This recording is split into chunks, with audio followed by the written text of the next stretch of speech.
মানুষ সেই সময় গুহায় থাকতো।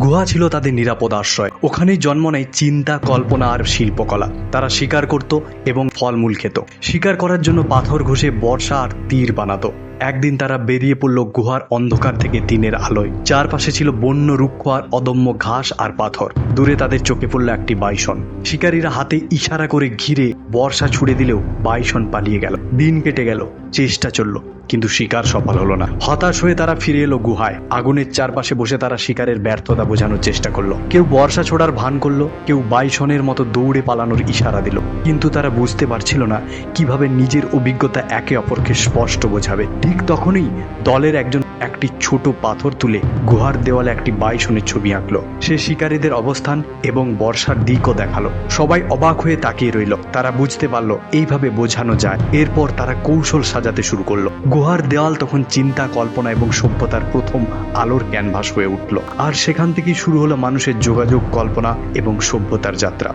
এমন ভিডিও যাতে মিস না করেন তার জন্য আমাদের চ্যানেলটিকে সাবস্ক্রাইব করুন।